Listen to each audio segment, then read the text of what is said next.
Today, I'll be documenting my experience getting a LASIK procedure. For many years, I was told LASIK couldn't and wouldn't work for my astigmatism. At least, this was until I met Dr. Motwani. I've been wearing glasses for years, and when I was a kid, they did not know how bad my vision was, while I was navigating through life legally blind. My vision was 2200 without glasses. Playing sports was one of the worst experiences I could ever have, especially when your vision isn't on point. Doing activities like snorkeling, playing in the water, just being in the ocean, any sort of outdoor activities were awful, especially without correctable vision. But today, all of that is going to change. I think 2 might have been just a little bit crazy. Let's come back to it. We don't like grades. OP, or maybe an F. Yeah. L. Mm-hmm. CET. 1 or 2? Or 1? I think 1 is a little bit easier. Okay. So, most of this information comes from the machine. The only part we take is the sphere, which changed because we dilated you to stop your accommodation, your full set. He looks a lot better than that glass. It makes me feel good. You're messing up. Looking weird without glasses. I've never seen what they look like without glasses. You look a lot better with glasses. Holy moly. Oh. There was a video that kind of jumps out. So sorry, when I notice stuff, I just say it. So I digress. That's good confidence. That's it. I digress. I get temptation sometimes. LASIK starts with holding the eye wide open while a ring applies suction to the cornea. A blade-like device creates a corneal flap, which is lifted aside before the ring is removed. Computer-controlled lasers then reshape the cornea by vaporizing microscopic layers. The corneal flap is repositioned seamlessly. No stitches are needed. In just minutes, your blurry vision is cleared. So what type of specific surgery am I getting, and what exactly is this fixing? So you are nearsighted with astigmatism, and a significant amount of astigmatism. What's happening is we're doing a procedure that actually corrects the astigmatism, but also corrects the corneal high-order aberrations, the flaws in the cornea. So what's happened is that you're nearsighted, which means your eye's a little too long. Then your cornea is more oval, which is why it has the astigmatism. Your cornea is actually physically oval. You can actually see it. Yeah. And we can actually video the procedure and give you a copy if you'd like, and you can see that. Okay. Then the next thing is that besides oval and how flat or how steep it is, it also has flaws, aberrations. We call them ripples, whoop-de-doos, whatever you want to call them. And those are called, our fancy terminologies, high-order aberrations, or HOAs. Those are corneal, what we use, we measure the corneal and reduce that, okay? So what we're doing is we're using the technology to determine the amount of astigmatism, reduce the HOA to make a supernormal or supranormal cornea with the potential for better vision than you could have had with regular LASIK. LASIK just means you're having a procedure where you make a flap and do lasers. There's nothing about the laser. But kind of what people will say is this is what LASIK is. Right. So it's kind of, achieved a word like Kleenex, right? You say Kleenex instead of a tissue, right? And so LASIK is a sort of a determined, or this is what it does. This is not normal LASIK. This actually is to make the human cornea, and therefore the focusing system, better than human normal. To take out the flaws, as well as the astigmatism, as well as the actual nearsightedness, and correct all of that. Okay. And then what we're also doing is we use a special algorithm to determine the final amount of astigmatism. This is all part of my research work to be treated. Okay, so that's what we're doing on you. That's great. And so the other question I have is, how severe is my astigmatism versus like what you've worked on in the past? I do a lot of corneal repairs, which means people that have had damaged corneas from disease and trauma. So we see, from past surgeries, all these things can lead to massive amounts of astigmatism as well as massive amounts of HOA. So if we back up and say, okay, what's the highest level of astigmatism I've seen in eyes that don't have that? Right. Just kind of a primary LASIK like you, you're about halfway. Okay. We've seen 8 and 9 diopter astigmats over the years. You're around 4-ish. Okay. Yeah. And so you're about halfway. Perfect. Yeah, that was one of the things that I was surprised that I could still do LASIK, because I've looked at LASIK in the past and they've always said you have too strong of astigmatism. No, it's nonsense. And you know what? The bottom line is that this is what it's nonsense. We've been treating. I treated a -9 astigmat almost 20 years ago. Okay. It has been possible for many, many, many years, and this is just. Unfortunately, people don't know how to do it. They say, you can't do it. Well, that's not a fair statement. It's, I don't know how to do it. Right. Okay. It's like, because I don't do cataract surgeries anymore, saying, I can't, you can't have cataract surgery done. No, I can't do it, but that guy might. Right. Okay. Yeah. Not a fair statement, and that's what goes on here. So absolutely, in fact, this is the best procedure to treat it. And yes, there are certain lasers that are worse at treating this, and certain procedures that are worse at treating this, and certain procedures and lasers that are overall better at treating astigmatism. We're probably about as close as the best as it can get. Wow, that's awesome. That's very exciting and reassuring. Yeah. So the one thing I think when I first talked with you was that you were saying that this machine is maybe one of 2 in the nation, or there's only about a certain number of machines in the country. Okay. In the United States, there are right now somewhere around 1, 2, 3, 4, 5 lasers that are actively FDA approved. There are more gone out of business, gone away, whatever. Right. Out of those lasers, essentially, you have the Alcon wave-light system, which is the big daddy of the bunch. This is the most expensive, the best one, the most established, has the most procedures. Then you have a lot of Visex lasers. Visex was the most common laser 20 years ago. Essentially hasn't changed in 20+ years. And so now, because there's so many of them kicking around, it's the cheaper option. Much cheaper per procedure, much cheaper per. Then there's the Nidec laser, which is only a few kicking around anymore. Bausch & Lomb has gotten FDA approval. I don't know anywhere that they have their laser going yet. Zeiss has an FDA approval, but it's a limited approval. They haven't really developed it. And I don't know anyone that has a Zeiss laser yet. So that's pretty much it. The best laser has been the Alcon Wavelight for many years. And it's a laser that just because you have a Wavelight doesn't mean you use it in this way. Okay. You can do regular LASIK, which is what most people do on Wavelight lasers. But the Wavelight is, you can set it up to just punch in and go, right? Or you can set it up to do these more complex procedures where the laser system is fed the pattern by a server that we work with off a computer here to determine how it programs the laser to do these more advanced techniques. Not everybody does them. But the majority of people still use it as, hey, let's punch it in and go. Right. Okay? Yeah. Cool. Okay. Awesome. I would say that's pretty much it for most of my questions. You want to know how long this was? Yeah. Oh, yeah, that's right. Okay. Procedure is remarkably fast. It depends. The length of the procedure is very surgeon dependent.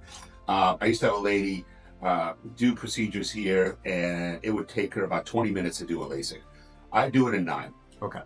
Okay. Awesome. I'm a very quick surgeon. You have because of your high astigmatism, you have a second stage. Especially on one of your eyes, and that probably will add just about an extra minute to the time. But this is doing the laser flap, then doing the laser correction from beginning to end. I average 9 minutes. Okay. Yeah. Cool. Yeah. That sounds great. Yeah.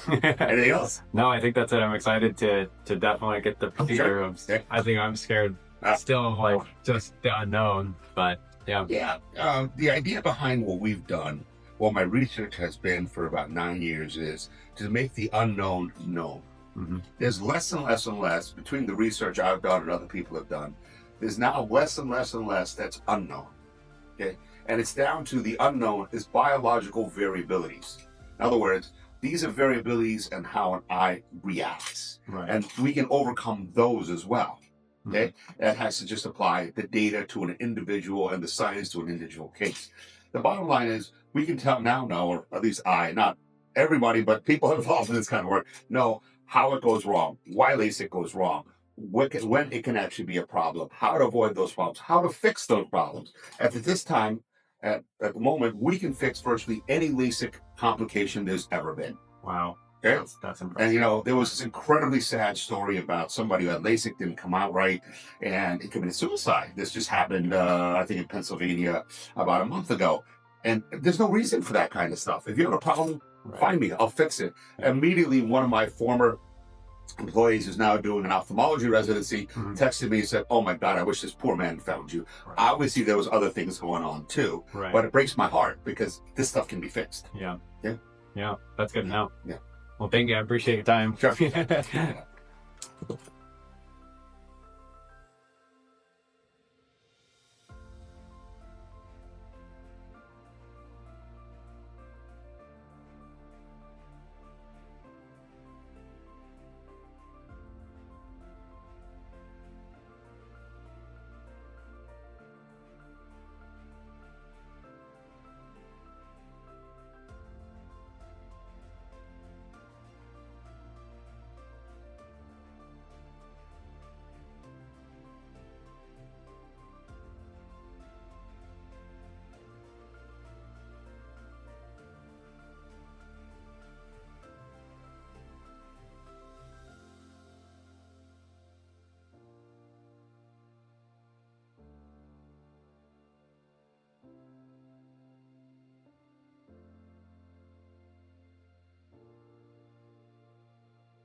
This teddy bear right here saved my life during surgery. I would say start with where my vision started from and where you corrected it to. Oh shit! I don't. Well, it was terrible. I couldn't see the E. I'll just do it off the top of my head. I don't get it charted. Okay. All right. So we've got Nick back again here. So we treated myopia, moderate myopia around, I think it was about 4.5 diopters of nearsightedness, but he had around 4 odd diopters of astigmatism as well. So we treated that yesterday. And, you know, he couldn't see very much on the chart. He couldn't see it instead of big E. He's actually doing very nicely now. Okay, he's down today. He's got a little bit swelling in the right eye, so he's only 20/30. The left eye was already better than 20/20 and 20/15. I expect that swelling to come down over the next day or two, and he'll be 20/20 or hopefully 20/15 there. The interesting thing is the best we could do in the eyes was 20/25 to 20/30. And I said I didn't know whether that was a neurological issue or his eyes were being held back by the actual aberrations or the flaws, the HOAs in the cornea that we smooth out as part of this. This is not normal LASIK. This is to make a super normal cornea. And to my genuine surprise, he went jumping past 20/20 to 20/15 already in one of the eyes. So it turned out the corneas were really holding it back. Okay. And so, pretty cool stuff, huh? Yeah, thank you. I appreciate it. And then were you asking me about the machines? Curious about this machine. Like, I mean, it was so quick. Like, I think our surgery was like 15 seconds. They're pretty fast, and I'm a pretty quick surgeon. It's a childhood wasted on video games, so I'm very fast hands. This is the Wavelight refractive system. It consists of two machines. This one makes the flap, and this is the Alcon FS200. When the bed swings over, this one does the reshaping. A flap is a flap is a flap. A good flap is consistent in size, it's consistent in depth, and what we do is we actually program it to make the edges of the flap interlock like a puzzle to give it better strength and to prevent it ingrowth. And so I have changed it from its normal variation to do that. This makes the flap part of it. This is really where the magic goes, where we do the actual reshaping of the cornea and take out the aberrations. These systems, the Wavelight, the Alcon Wavelight EX500, can be used in more than one mode. Most people use it in just the punch the numbers in and treat it mode, which the machine does internally. In other words, if I took this is minus 450 and minus 4 diopters of astigmatism, punch it in, that's what most people do. What we did was also map your cornea with the system out there that actually fed the information to that server. We then used the terminal to program and pick and how we wanted to program this procedure to be done, because that now also takes out the flaws that allows you to become better than where you were before, better vision than what was possible for us. You increase quantity and you will also increase quality because the scattering elements of the cornea are gone. And so in that mode, this system, this server feeds this. The laser becomes slaved to that server and it feeds the pattern into this. And that's a different procedure than just regular LASIK. LASIK is something that is make a flap, do a laser. This is a particularly different type of reshaping that we do. And that's what gives him that really, really great, really gratifying result. Yeah. And so that's what this system is. It's probably considered, it's absolutely the premier system in the United States. Yeah, the most expensive, da-da-da-da-da. How much did it cost? It depends. This machine depends about anywhere from, if you get a deal or not, 350,000 to about 400,000. This thing is usually 250 to 300,000. Okay, and so the two together, of course, add the two up. Right. And so they usually will give you the part of the server and one of the terminals to program it with as part of the deal. That's a separate WaveNet, it's called, but it's usually included. And then, of course, that to take the scans for it to do this is about, I think, 60,000. Wow. And then, of course, I can't be satisfied with one terminal, so I have more. So I bought those too. But that's what this is all about. Any other questions on this? No, I appreciate it. I'm happy that I now have better vision than I could ever get with glasses. So. Yeah, that's pretty cool. Yeah, and that's on day one. Yeah. Wow. I'm so gratified that we have that improvement so rapidly. Yeah. Amazing. All right. Well, thank you. Awesome. Much appreciated. Yeah.